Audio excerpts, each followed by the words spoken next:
கேள்வி பார்வையாளருக்கு வணக்கம். இந்த நேர்காணலில் நாம் சந்திக்க இருக்கும் சிறப்பு விருந்தினர் அண்ணா திராவிட மக்கள் முன்னேற்ற கழக பொதுச் செயலாளர் வழக்கறிஞர் பசும்பொன் பாண்டியன் சார். வணக்கம். வணக்கம். தினம் டெல்லி ஜந்தர் மந்தர் திடலில் நாடாளுமன்றத்தை நோக்கி காக்ரோஷ் ஜனதா பார்ட்டி, அதாவது கரப்பாம்பூச்சி கட்சி பேரணியில் ஈடுபட்டிருந்தாங்க.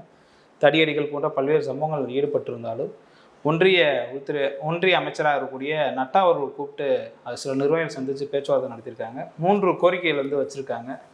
ஒரு புறம் அடிதடி இருந்தாலும், இன்னொரு புறம் கரப்பான்பூச்சி ஜனதா கட்சியை பார்த்து மோடி அரசு அடிப்பணிக்கிறது, இந்த மாதிரியான பல்வேறு கேள்விகள் கூட இருக்கிறது.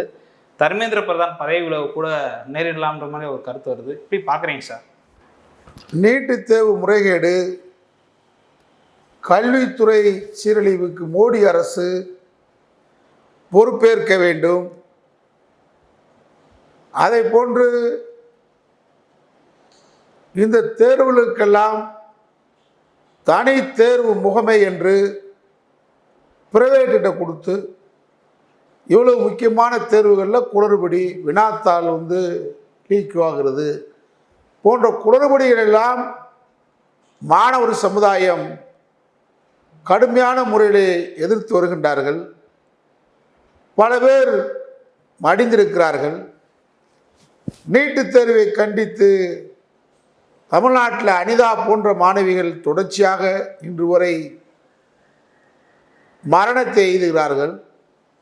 இந்த நிலையில்தான் சிஜேபி பார்ட்டி, கரப்பான்பூச்சி ஜனதா பார்ட்டி, இளைஞர்கள் வேலையில்லா திண்டாட்டம், இதை போன்று கல்வித்துறை சீரழிவு போன்றவற்றையெல்லாம் கண்டித்து கடுமையான போராட்டங்களில் இளைஞர்கள் சக்தியை திரட்டுகின்றார்கள். தொடர்ச்சியாக சோனம் வாங்ஸ் போன்ற செயற்பாட்டாளர்கள் சிஜேபியுடைய அமைப்பினர் போராடி வருகிறார்கள். வழக்கம் போல டெல்லி ஏகாதிபத்திய ஒன்றிய பாசிச பாஜக அரசு கேடா காதினராக, ஏன்னா அவங்க யார் போராட்டத்தையுமே மோடி தொடர்ச்சியாக ஒரு இப்போ 13 வருஷம் ஆக போகிறோன்னு நினைக்கிறேன். 12-13 வருஷம் ஆக போகுது ஆட்சிக்கு. எந்த போராட்டத்தையும் நசுக்குவது, ஒடுக்குவது, அடக்குவது தான் பாசிச பாஜகவுடைய வேலையாக இருக்கிறது. விவசாயிகளுடைய போராட்டம் ஓராண்டுகளுக்கு மேலே நீடிச்சிச்சு.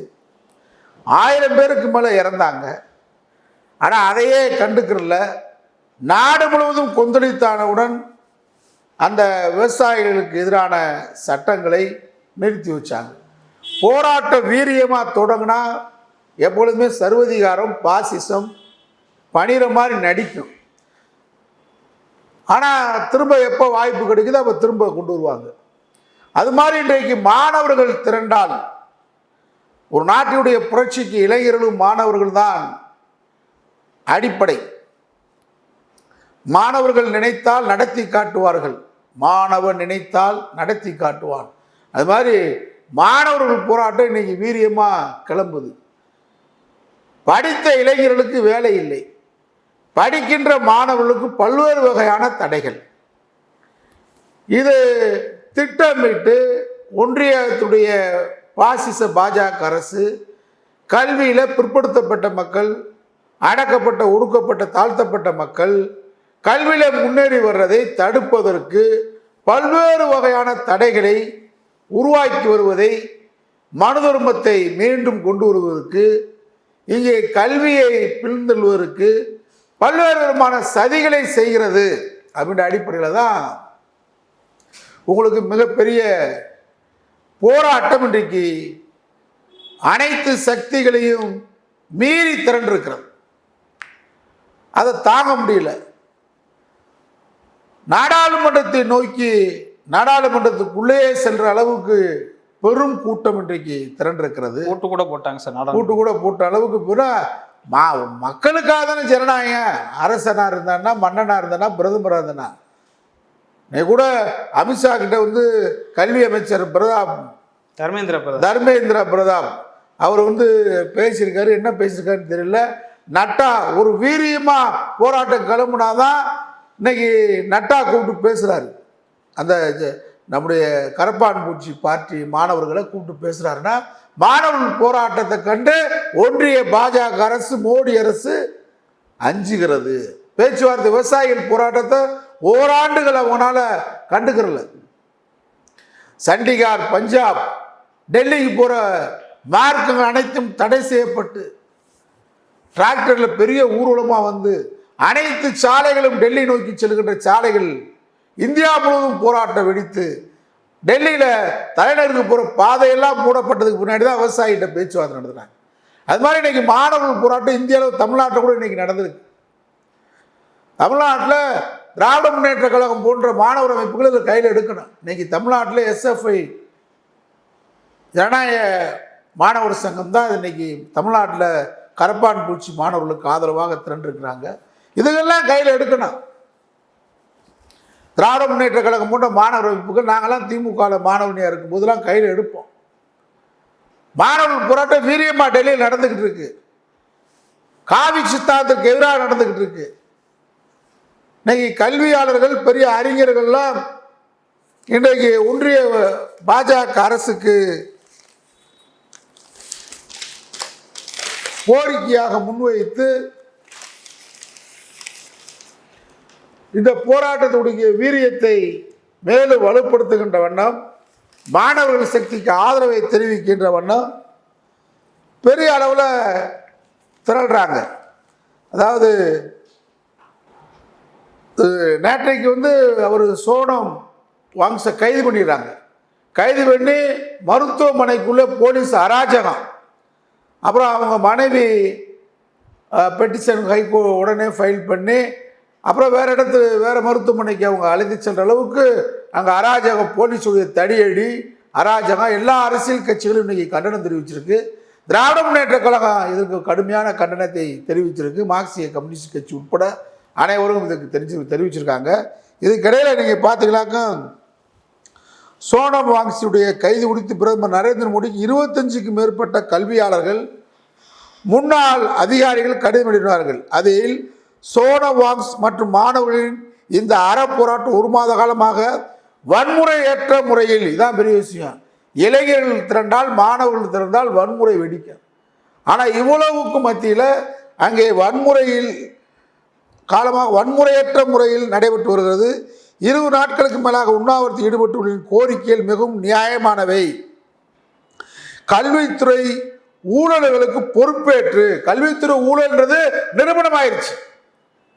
பல முறை நீட்டுத் தேர்வில் குளறுபடி, இப்போ நடந்து முடிஞ்ச நீட்டுத் தேர்வில் கூட குளறுபடி. அதனால தான் அவங்க என்ன கோரிக்கை வைக்கிறாங்கன்னா, கல்வித்துறை ஊழலுக்கு பொறுப்பேற்று மத்திய அமைச்சர் தர்மேந்திர பிரதான் பதவி விலக வேண்டும். போராட்டக்காரர் பேச்சுவார்த்தை நடந்ததுக்கு பதிலாக ஜூலை 18 அதிகாலையில் காவல்துறையை ஏவி சோனம் வாங்ஸை வலுக்கட்டாயமாக மருத்துவமனையில் அனுமதித்துள்ளது ஜனநாயகத்துக்கு எதிரானது. யார் சொல்றாண்டா? 25க்கும் மேற்பட்ட கல்வியாளர்கள் மற்றும் முன்னாள் அதிகாரிகள், அவரோட உண்ணாவிரத ஈடுபட்டுள்ள பிஹெச்டி மாணவர்கள் நேகா,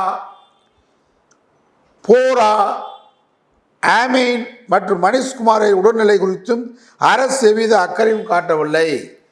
அவர்களின் உயிரை காக்க வேண்டிய அரசின் கடமையாகும் என்று கடுமையாக சாடியுள்ளார்கள்.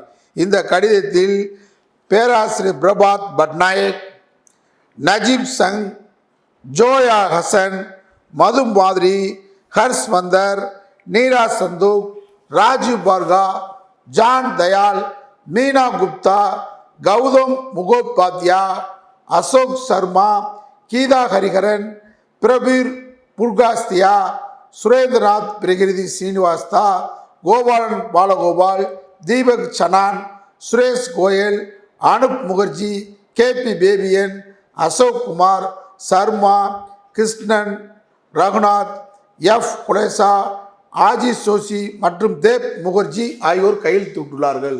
இவங்கெல்லாம் முன்னாளுடைய பெரிய கல்வியாளர்களாக இருந்தவங்க. கல்வியை காவியமயமாக்கணும்ன்றதுதான் பாஜகவுடைய திட்டம். சாதாரண சாமானியமான வீட்டு பிள்ளை டாக்டர் ஆகக்கூடாது.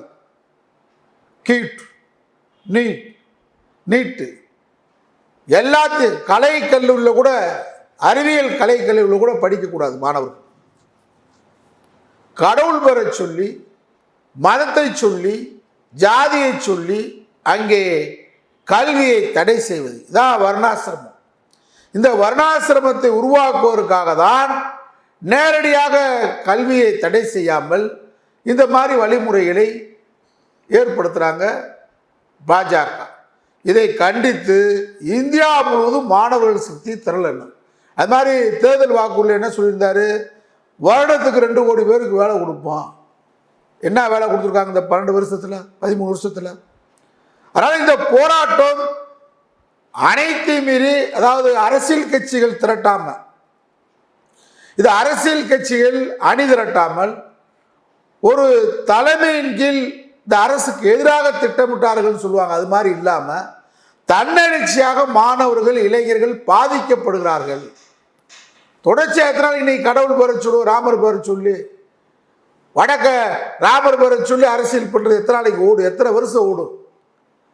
ராமருக்கு கோயில் கட்டிட்டு அயோக்கியத்தனம் பண்ணி அயோத்தியில் கோடான கோடி ரூபாய் தங்கம் வைரம் அனைத்தும் திருடப்பட்டிருக்கு, கொள்ளை போயிருக்கு.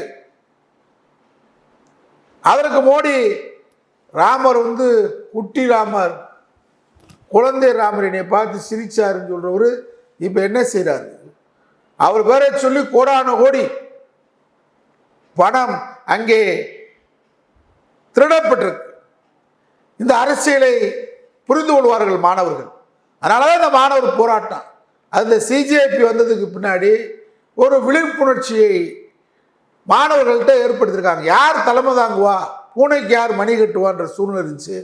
இன்னைக்கு சிஜேபி பூனைக்கு மணி கட்டுது.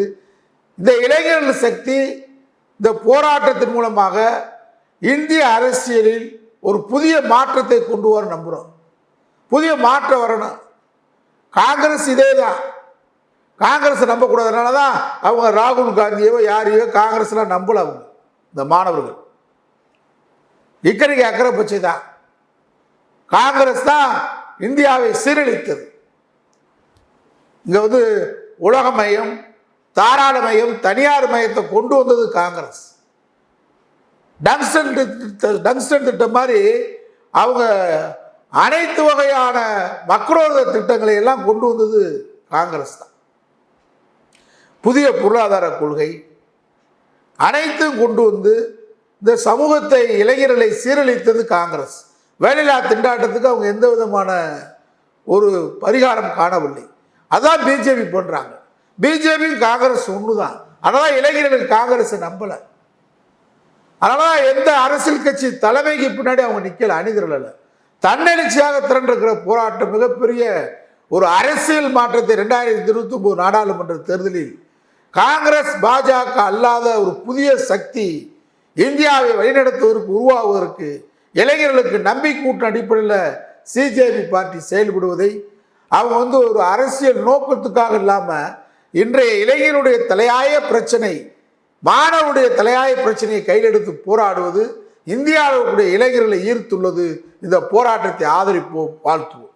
நன்றி சார். நன்றி.